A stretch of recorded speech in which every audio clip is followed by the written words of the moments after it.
Okay, so the Game Awards nominees. I feel like this year is relatively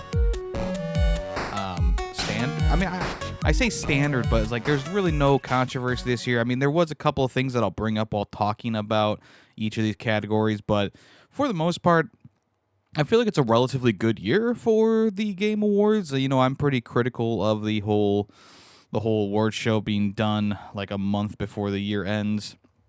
But yes, this year they did fix one thing that I've complained about almost every single year, and that is that they do have some December games linked in here. So I was kind of like, wow, okay, we're actually doing some December titles, huh? And that's I mean, hey, that's good. That's good because there's so many December games that get ignored by the Game Awards. So. Yes, that is one of the good things that has happened this year. And I think in general, the lists on these the games on the list, they're good. I agree with most of the picks, and of course, I will talk about when I don't. So let's just dive right in to the Game of the Year nominees.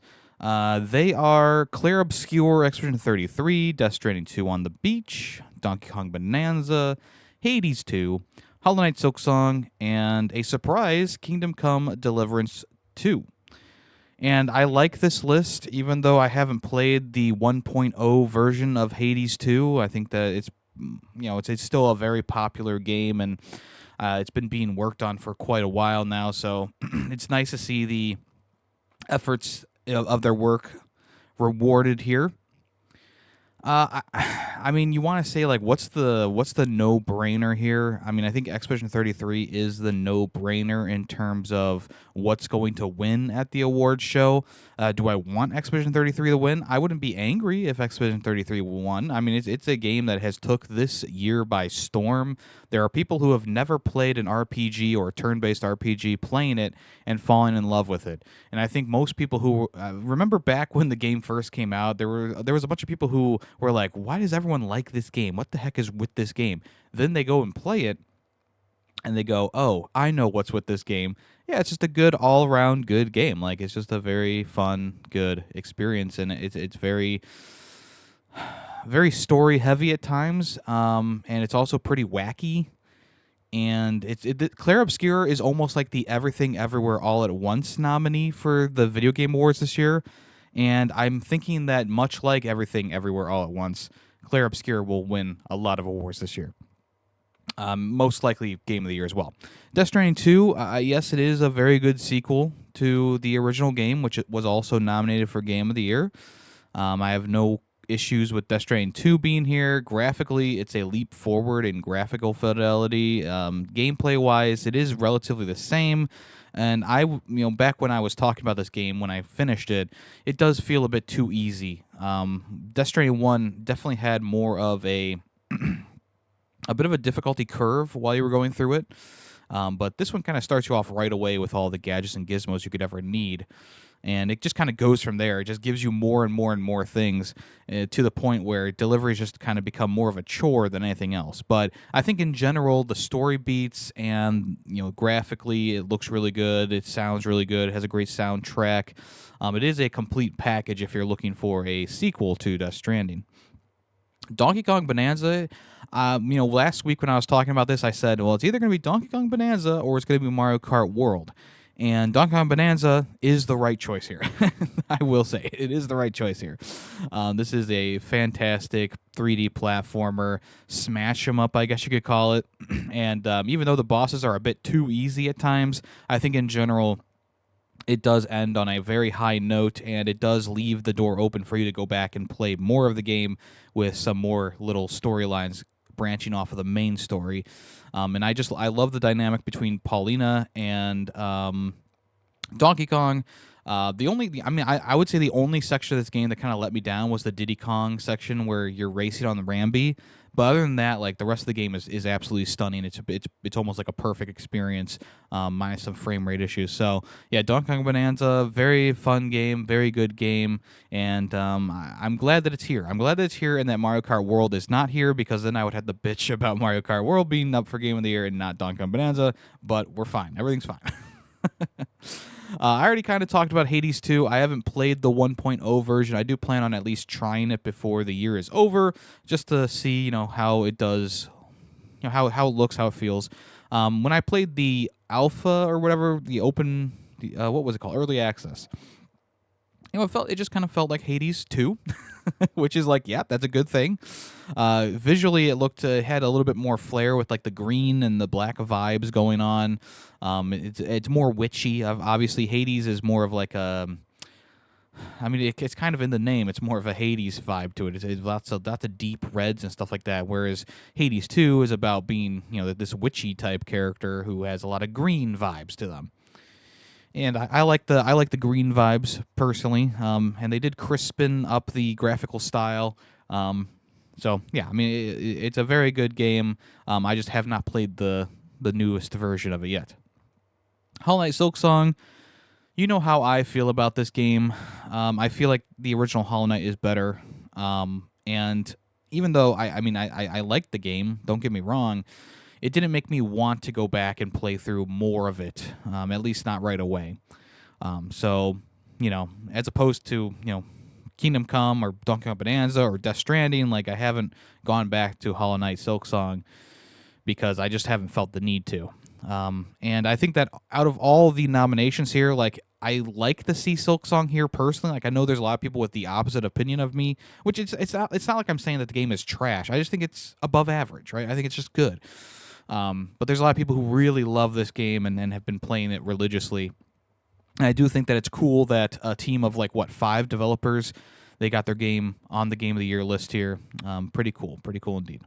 And then the kind of like the sleeper game here, Kingdom Come Deliverance 2. I think this is one that most people who are voting on this are going to look past. In all honesty, it's a bit of an odd one to put here, but I love the pick. When I was watching the video, I audibly gasped. I was like, "Damn, okay, they're actually like this list is actually almost 100%. I would agree with this list." Kingdom Come Deliverance 2 was the first 5 out of 5 I gave this year. I fell in love with this game. I thought it was a perfect sequel to Kingdom Come, and yeah, there was a lot of great characters to meet, a lot of good interactions. Like, if you're looking for a pure RPG experience, like, this is that. It's definitely a role-playing game akin to something like Dungeons and Dragons, in all honesty. But obviously, it's more grounded in reality instead of being a fantasy. But that it's unique for this list of games. This is unique, and I'm there for it. I'm 100% there for it. So, yeah, I mean, what do I think is going to win? I think Expedition 33 is like the clear winner here. But honestly, I mean, I think my pick out of this list, I wanted to vote for the underdog here, and I went with Kingdom Come Deliverance 2 for my pick for the voting. I was like, yeah, I mean, everyone's going to be voting for Expedition 33 or Silksong, I feel like, on this list. So I'm going to do something a little different, and so I did. I went with the bit of the underdog there. All right, we have Best Game Direction for Outstanding Creative Vision and Innovation in Game Direction and Design. The nominees are Expedition 33, Death Stranding 2, Ghost of Yotei, Hades 2, and Split Fiction.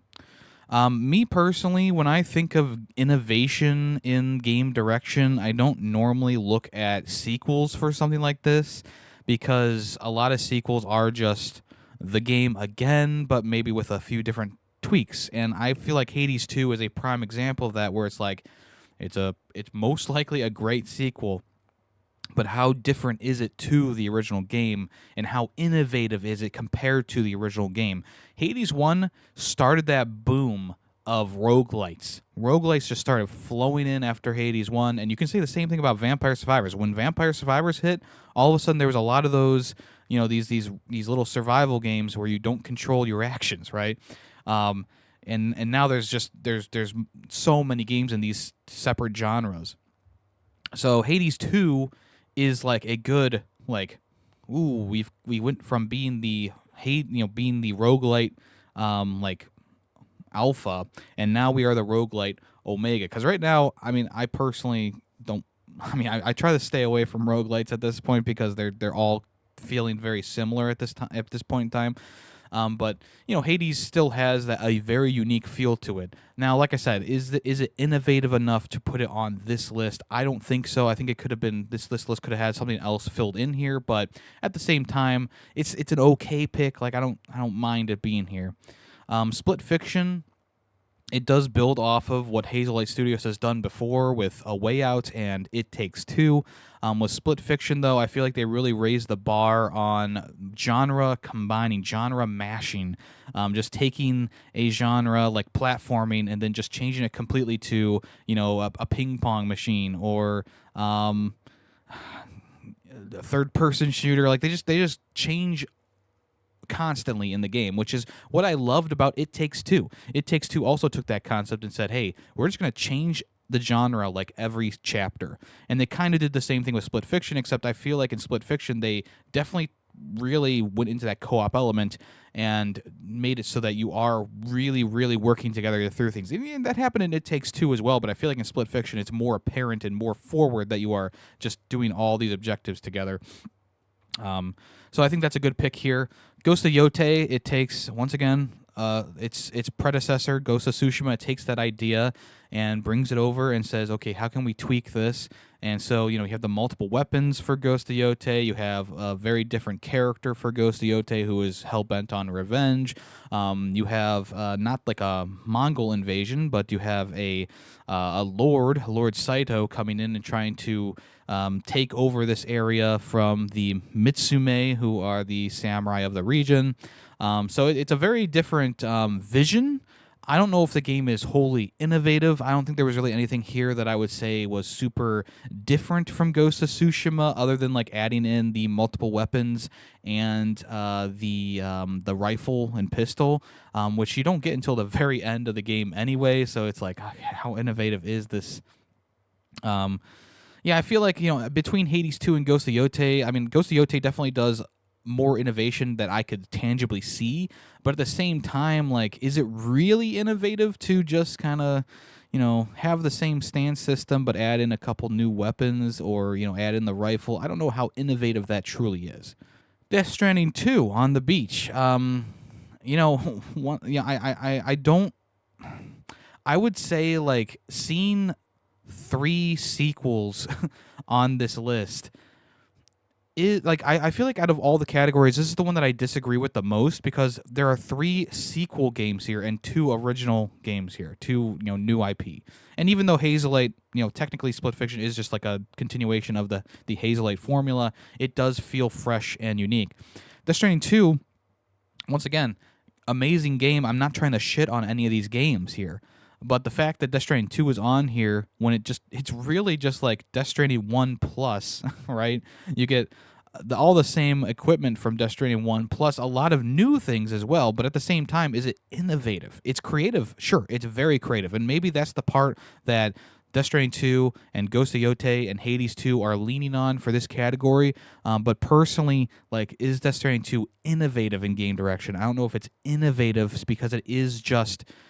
It's Death Stranding 1 again, right? So that's just my opinion there for these 3 games. Expedition 33, I think, is the clear winner here. It is the most innovative, and it does have the best creative division out of these games that are here, in my opinion.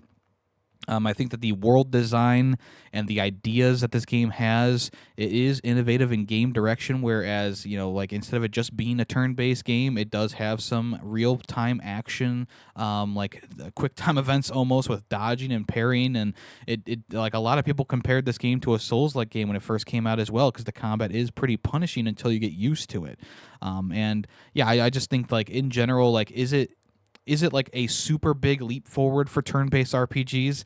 I would honestly say maybe. Like, honestly, like, I think that Expedition 33 we're going to see a boom of turn-based games, I think, in the future here.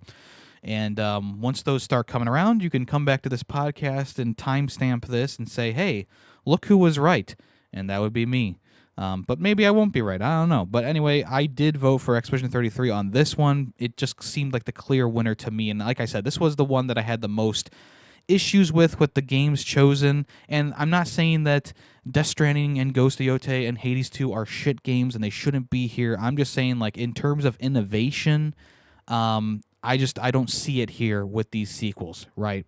I would honestly have put Kingdom Come Deliverance 2 here over these other 3 games, but let's move on. Best narrative for outstanding storytelling and narrative development in a game. This one's pretty clear cut. We have Expedition 33, Death Stranding 2, Ghost of Yotei, Kingdom Come Deliverance 2, and Silent Hill F. I think there is a clear winner here, and that is Expedition 33. I think it had the best story beats out of all these games, even though I love Kingdom Come Deliverance 2's story, and Death Stranding 2 had a great story as well. I did not play Silent Hill F, so I do not have any opinions on that. But Clear Obscure Expedition 33, I mean, that one took you through some freaking twists and turns, I tell you what. Like, this was, like, Expedition 33 was like storytelling to its cranked up to 11, essentially. Like, the twists and the overall story is just so crazy in the game. I would be pretty upset if this did not win best narrative. But I think that it is a clear winner here in all facets. We have best art direction for outstanding creative and or technical achievement in artistic design and animation, and this is another good list in my opinion. We have Expedition 33, Death Stranding 2, Ghost of Yotei, Hades 2, and Hollow Knight Silksong. I think all these games do have pretty good at least technical achievements are definitely here for sure. Design and animation. I mean, I've seen the animations for Hades 2 and Hollow Knight, and obviously, I think Ghost of Yotei is the outlier here, where it's like, I don't know if that's really truly like a technical achievement, but at the same time, like, it's a very nice looking game. My vote here, though, was for Death Stranding 2. I think that in terms of graphical fidelity and animations and just the design of the world and stuff like that, like, there are moments where you're walking through like Mexico or you're walking through Australia and you're like, damn, this just looks like real life. Like, this is so detailed. The little creatures running around, the soldiers and stuff like that in the distance, like all these like buildings and decrepit things, like it all just looks realistic. And that is one thing that Death Stranding 1 also tried to do, and it did that very well as well. But Death Stranding 2 just like took it to the next mile, so that's why I voted for Death Stranding 2. I think like graphically, it is the best looking game of the year for sure. Best score and music, pretty self-explanatory. We have Hollow Knight Silksong, Hades 2, Expedition 33, Ghost of Yotei, and Death Stranding 2 on the Beach. I think all these games have very good soundtracks to them. I've been watching people play Hades 2, and the soundtrack is very good in that. Silksong does have a very good soundtrack as well. I could see that winning too. Expedition 33, though, the music in this game does kind of go off the charts as well. I think it's story and music-wise, like Expedition 33 does take the cake here in both these categories. It's almost not really even a competition in my eyes for this category. Even though I love the soundtrack of Death Stranding 2, and I thought the Ghost of Yotei did have a good soundtrack for sure, I just think that Expedition 33 kind of rises above all these other ones with its musical themes and stuff like that. So I had to vote for Expedition 33 here. My hands are tied. Jumping off of that, we have Best Audio Design. Pretty self-explanatory category as well. We have Battlefield 6, Expedition 33, Death Stranding 2, Ghost of Yotei, and Silent Hill F. If there's any category here that's going to have a bit of a I don't want to say throw a bone type scenario, but I think Ghost of Yotei could win this one. I think the sound design in that game was very good, swords clashing and all that. I did not play Silent Hill F, so once again, I can't comment on that one. Battlefield 6 is a good one here. It does have very good audio design. Expedition 33 also has very good audio design as well. There's some creatures that make some pretty cool noises. For me, though, personally, Death Stranding 2 took my vote here. Audio design in Death Stranding 2 is off the charts. It's very realism, very realistic. The sound of the sand or different terrain underneath, Norman Reedus's boots, Sam's boots, just really immerses you in there. So much cool sound design in this game as well. But I think all these games, minus maybe Silent Hill F, which I haven't played, feel like they deserve to be here. So this one is a bit of a toss-up category, and if I was a betting man, I would probably say like, oh, they'll probably give this one to like Ghost of Yotei or something like that. Throw a bone to one of the other nominees here, but we'll see. We'll see what happens. Best performance. We have Ben Starr, who is in Expedition 33, Charlie Cox, Expedition 33, Erika Ishii from Ghost of Yote, Jennifer English from Expedition 33, and Konatsu Kato from Silent Hill F, and Troy Baker from Indiana Jones and the Great Circle. I think these are all great actors and actresses. I think they all did well in their roles. Once again, Silent Hill F, I did not play the game, so I cannot comment on that, unfortunately. I do think that we could have probably taken out one of the Expedition 33 members here and replaced it with another character. I feel like having 3 nominations here is just like, hey, we're gonna boost up the numbers for Expedition 33, make it a really gigantic year for them. And it's like, I appreciate that, sure, but also at the same time, like, I feel like Charlie Cox and Jennifer English are good enough here, and I understand why they put Ben Starr on here because he is a high-profile voice actor in this industry next to Troy Baker. But at the same time, I feel like his performance in Expedition 33 is not as an explosion like Charlie Cox or Jennifer English, who played Mael, and Charlie Cox played Gustav. I feel like those 2 performances right there are the best performances from the game. And Ben Starr's character, like, he was a fun side character, but at the same time, I don't know if he deserves to be... Well, I mean, he obviously deserves it, but I don't think he should have been nominated for the category here, and we could have replaced him with someone else. And that's not me hating on Ben Starr. I mean, I loved his performance in Final Fantasy 16. Like, I enjoy his voice acting in most of his roles, and this one I enjoyed his role as his character, but also at the same time, probably could have put someone else here. My vote goes for Troy Baker.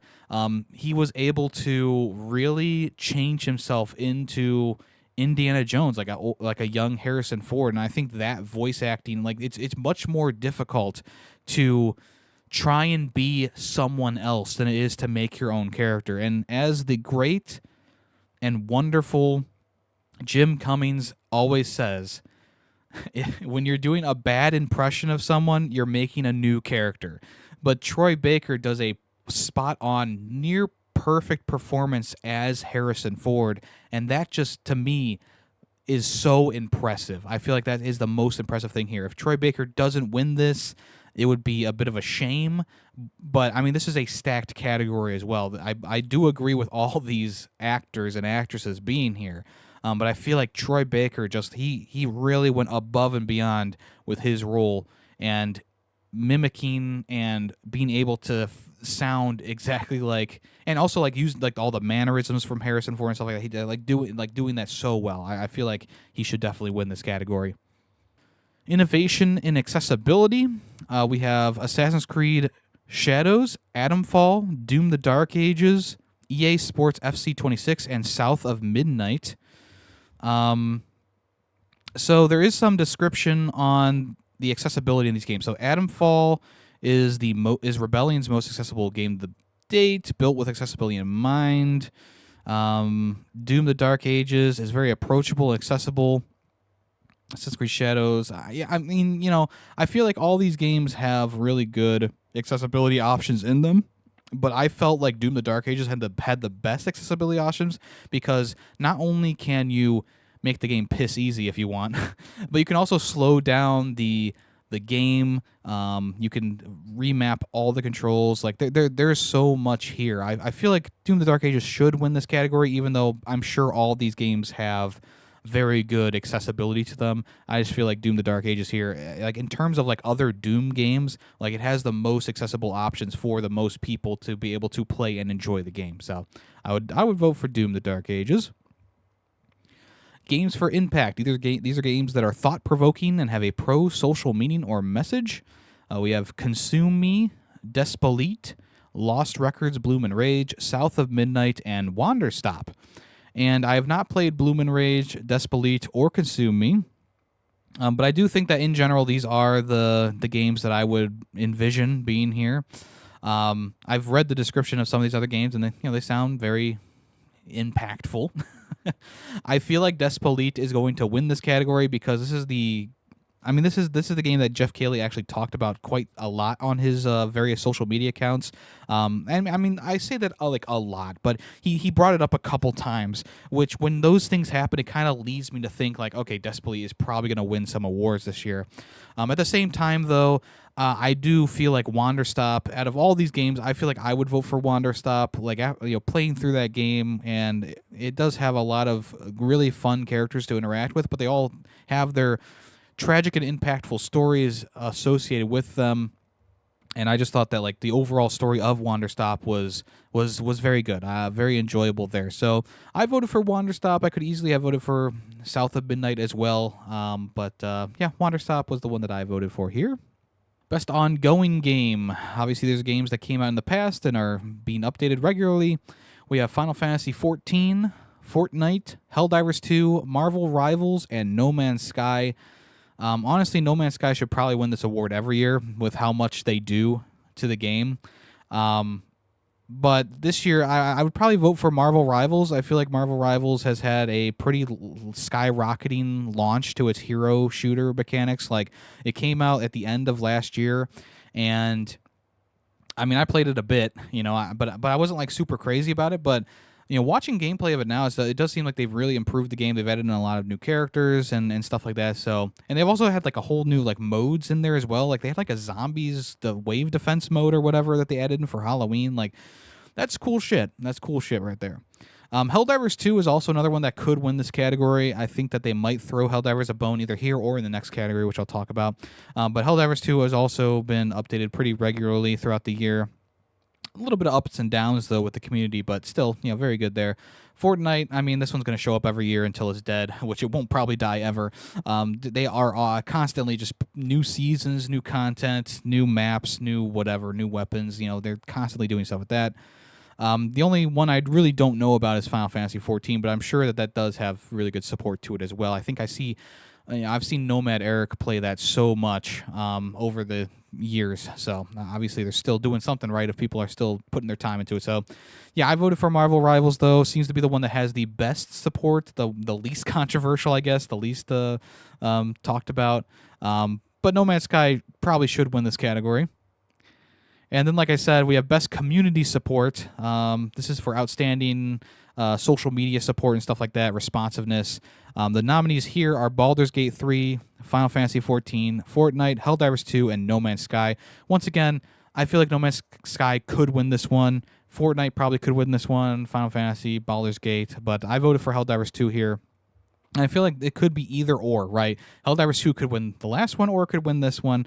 I feel like they will throw Helldivers 2 a bone in one of these categories because it kind of missed the award show. Like, I feel like it really missed the award show last year, right? I don't think it even won Best Multiplayer Game. So I'm trying to think back. I don't remember it winning anything, which is a shame because it was a fun game. So yeah, we'll see what happens. We have Best Independent Game for outstanding creative and technical achievements in a game made outside the traditional publisher system. We have Absalom, Ball X Pit, Blue Prince, Claire Obscure, Expedition 33, Hades 2, and Hollow Knight Silksong. Yeah, I think all these nominees are good. Expedition 33, I feel like that's going to win this one hands down, even though I know a lot of people are probably going to vote for Silksong or Hades 2. It's just one of those things where it's like Claire Obscure, like this was such a, once again, like I said at the beginning of the section, just such a monumental achievement in gaming that was able to break boundaries of genre and stuff like that. I just feel like, if it's there, it's probably going to win. Same thing can be said about Hades 2 and Silksong. Like, these are all 3 Game of the Year nominees, so it's almost like, damn, like Blue Prince, Ball Pit, Absalom, these just don't feel like they have any chance of winning this category. Especially because Hollow Knight, once again, made by a very small team, took a while to come out, but it's very polished, very good. And Hades 2, obviously, started in early access, came out, people love it. But yeah, I mean, if Expedition 33 doesn't win here, and it does win Game of the Year, kind of be a little bit fishy. But I voted for Ball Pit because gotta throw some love to the more. I mean, I don't even want to say like this game is underground because it is very popular too, But I just feel like this is another stacked category, which like all these games probably deserve to win this award. But at the same time, like I probably know what's going to win, and I just want to vote for something else, right? I just want to vote for something else. I know what's probably going to win, but I want to vote for something else. So I want to vote for Ball Pit, much like the Game of the Year category. Best Debut Indie Game. The nominees are Blueprints, Expedition 33, Despolite, and Dispatch. Mega Bonk was here at one point, but they bowed out of the nominations because it wasn't actually their first game. They felt like it was a bit of a they just didn't feel right being in this category simply because Mega Bonk apparently is like their second game. Maybe not as a studio, but in general, it's not their first game. Which it is difficult to see that because if you click on the developer's name on Steam, they don't have any other games associated with that developer. But the individual people, I believe, worked on another game and released it before actually combining to become a studio. Which is unfortunate that they had to bow out here, but it is very admirable of them to do that and be cut and clean about it, be open about it. So appreciate that, and maybe the Game Awards should do maybe a little bit more research on these things before just throwing out nominations. But in general, I think this is a pretty good category, even without Mega Bonk being here. If Mega Bonk was here, be a perfect category because Mega Bonk is also a huge game, a 3D Vampire Survivors action game. My vote went to Dispatch. I'll talk about Dispatch later in this episode, but my vote's going for Dispatch here. I could definitely see Despolite or Expedition 33 winning this one. Blueprints too. I mean that was a pretty big game when it came out. I think it's kind of lost a bit of its I don't know. People aren't talking about it as much anymore, but it still was a very good game. So I feel like this is a good category, nevertheless, and I think Clair Obscur is probably going to win this one. It is the one Game of the Year nominee in this list. But, maybe this year they'll surprise me and they'll, even though this game is Game of the Year nominee, it won't win some of these categories that I feel like it's a shoo-in to win, but we'll see. Best mobile game. I really don't have anything to say about these. I voted for Sonic Rumble, but the other ones are Destiny Rising, Persona 5, The Phantom X, Una Masume, Pretty Derby, and Withering Waves. I feel like the Horse Girl game is going to win, but I voted for Sonic Rumble. I don't know anything about any of these games, so it's just kind of like I'll pick the one that I recognize the character in. So such a situation. Kind of the same thing here for best VR or AR game. We have Alien Rogue Incursion, Arcane Age, Ghost Town, Marvel's Deadpool VR, and The Midnight Walk. And I did enjoy The Midnight Walk quite a lot. I'm sure it would be pretty cool in VR. Marvel's Deadpool VR, I feel like this game literally just came out, so they're kind of like skirting under that Game Awards nomination period line there, but probably is a pretty good game. The one I voted for, though, was Alien Rogue Incursion because that game came out in December last year. I feel like out of all these VR games, I don't know, it just looks the coolest. Honestly, that's it, pretty much it. I could see them, though, going for Deadpool VR, I'm sure, but we'll see. We'll see what happens. Best action game. For a game that is primarily focused on combat, we have Battlefield 6, Doom the Dark Ages, Hades 2, Ninja Gaiden 4, and Shinobi Art of Vengeance.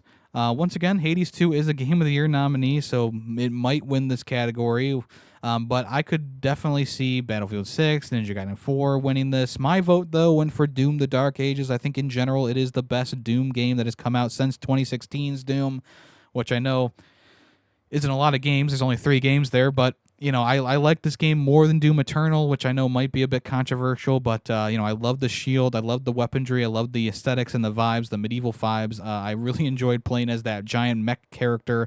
There's a reason why I gave the game a 5 out of 5. It's because I thought it was just a perfect Doom experience, and it felt more akin to 2016, which I do like 2016 more than Doom Eternal. So that's just my opinion, though, and that's why I voted for it. But there's a lot of good games in this category. I wish that I got around to playing Ninja Gaiden or Shinobi, and maybe I still will try out one of these 2 games before the year is up, but definitely will not be able to finish it based on how many games I still want to finish this year.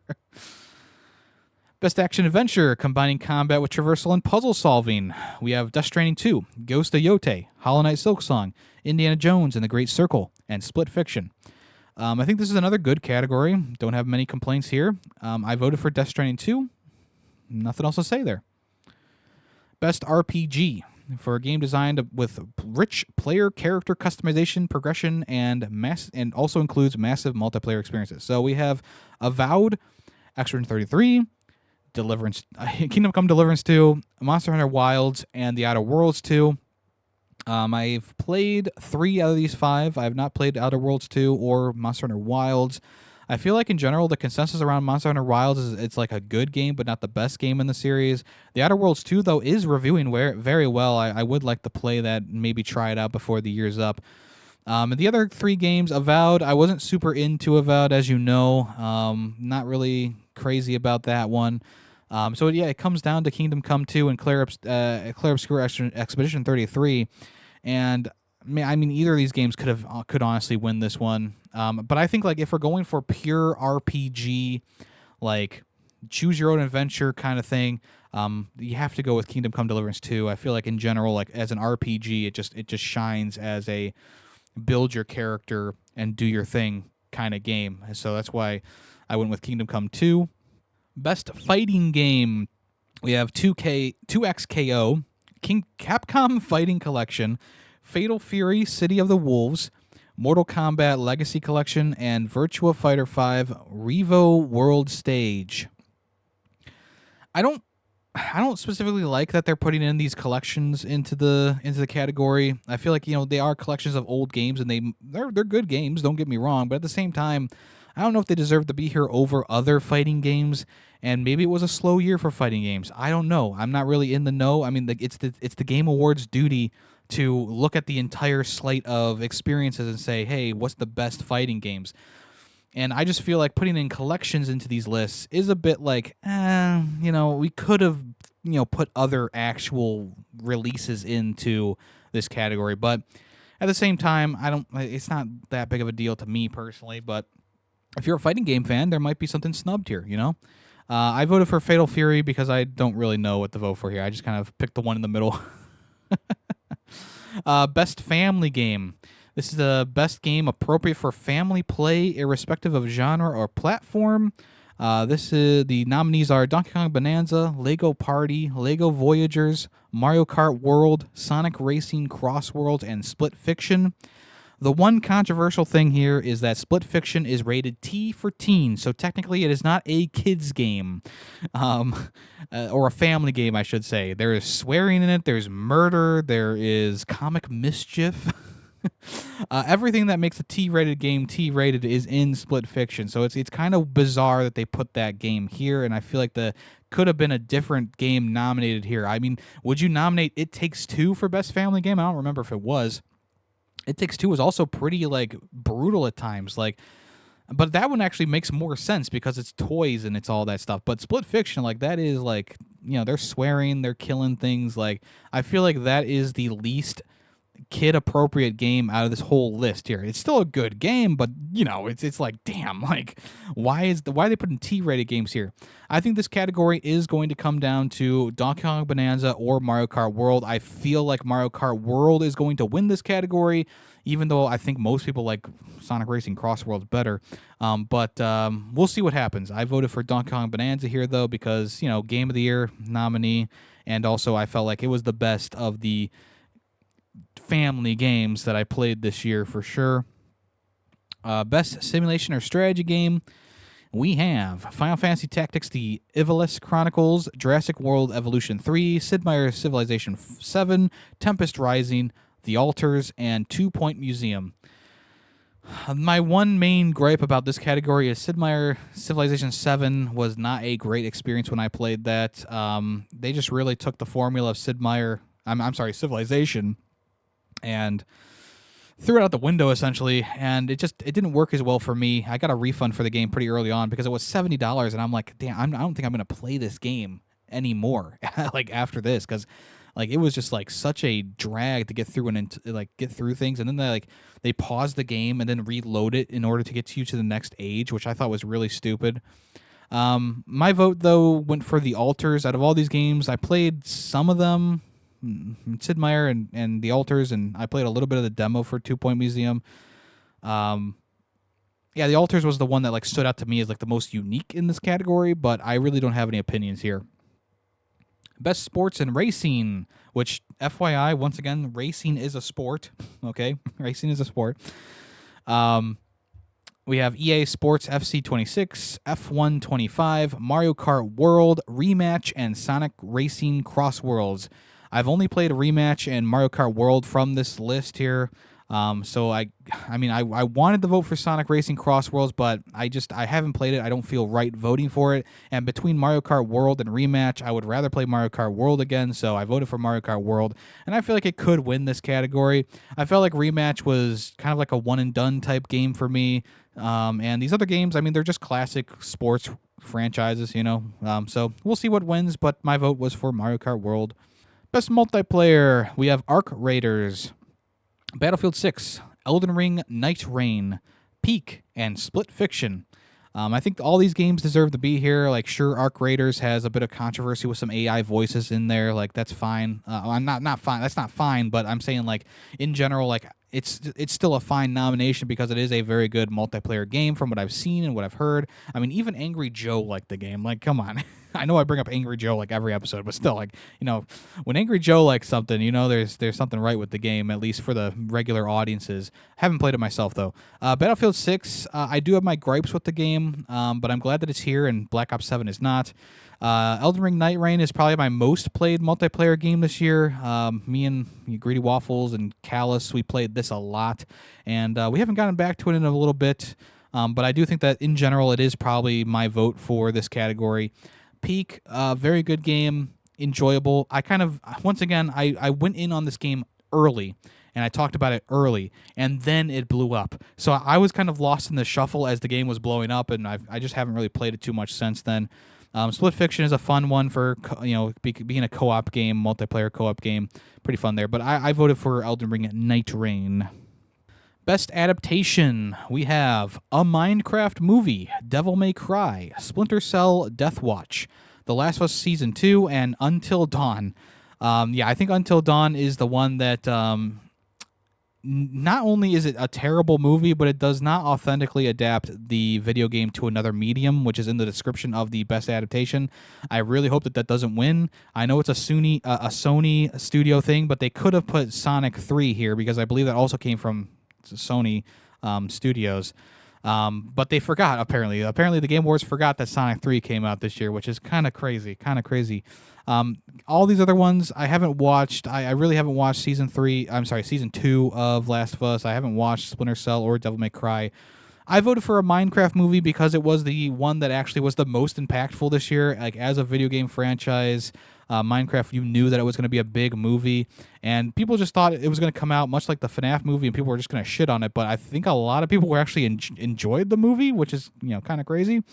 But also at the same time, a lot of memes came off of it as well with Chicken Jockey and all that stuff. So I think that in general, a Minecraft Movie is probably going to win this one, and that got my vote. Even though I haven't seen it, that got my vote. Because compared to the other things here, that's the thing I would vote for. That's all I'm saying.